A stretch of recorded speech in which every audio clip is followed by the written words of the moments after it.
Nandito kami sa area ng Crocodile, papuntang Crocodile Park. Makikita ninyo dito yung every Sunday yung mga pamilya-pamilya na nagpi-picnic, spending their time sa family dito sa area ng Crocodile Park. Ayan guys, makikita mo talaga yung bonding ng bawat pamilya. Isa rin kami doon na this Sunday, pumasyal kami sa aking pamilya. Niyaya niya kami. Panganay ko ang nagaya sa amin. Umikot kami ng umikot. Nakarating kami dito.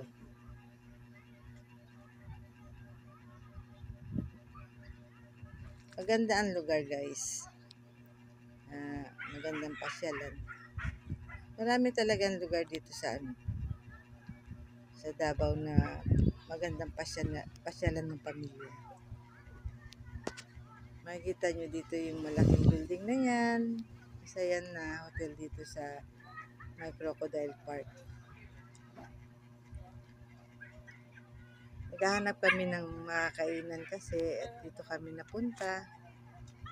Naghahanap sila ng makainan ng halo-halo or merienda. Walang halo-halo na. Kaninang tanghali, doon kami kumain sa Marina Tuna. Asan tayo ngayon? Sa Lanang. Kabila. Itong open lagi, sinasabi ko sa'yo. Umikot ngayon, nabot na kami ng hapon. Nagutom na naman ang mga anak ko, naghahanap na naman ng makainan. At dito kami napadpad.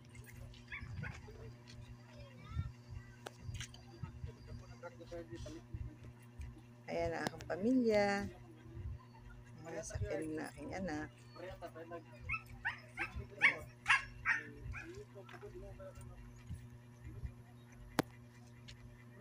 Habang naghahanap, ako naman ginagawa ko, nagbo-vlog.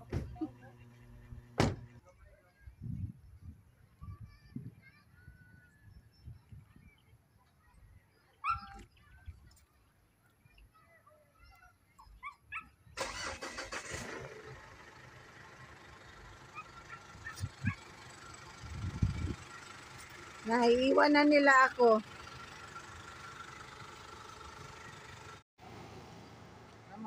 Sige na. Sige.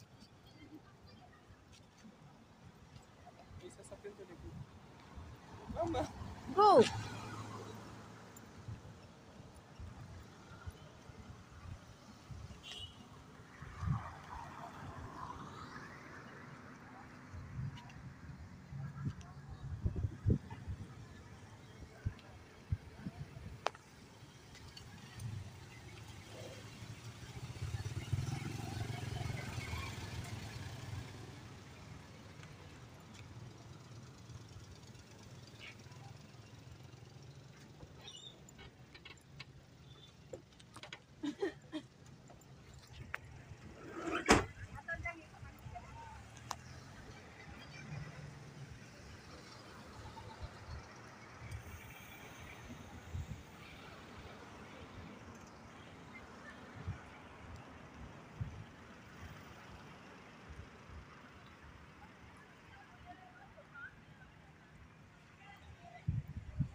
Dito kami nakarating sa sa Laytins Food Hub. Kahanap namin ng mga kainan. Dito yung area din sa sa loob din siya ng papuntang Crocodile Park. Maraming mga kainan dito guys na pwede nyo pagpilian. Dito maganda rin siyang site kasi habang kumakain ka, pwede ka kumain na nasa labas. Maraming mga lamesa na pwede mong pagpilian. At maraming mga decoration na pwede kang mag-picture kasama ang pamilya, mga barkada, mga kaibigan. Ang ganda-ganda ng lugar. At tamang-tama sa ganda ng panahon, nakisama ang ganda ng panahon kasi hindi siya umulan at hindi rin mainit. Tamang-tama talagang pasyalan. Ito guys, sa Laytins Food House, Food Hub.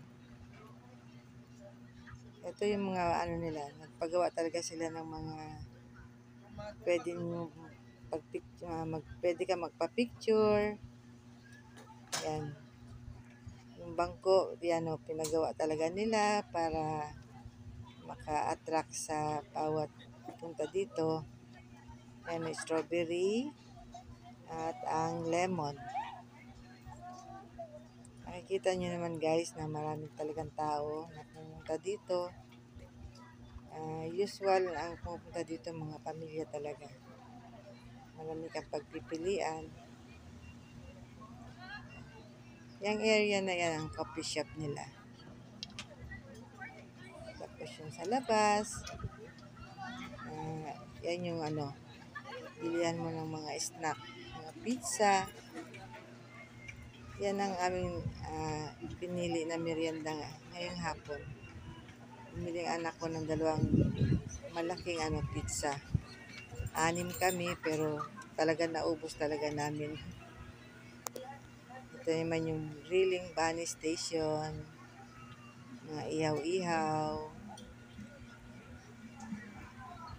Marami pa talaga mga bangko doon. Nakikita nyo guys na pwede nyo mapestuhan ng bawat pamilya. Diyan kami sa loob ng area na yan na nagpwesto para makakain kami ng gusto.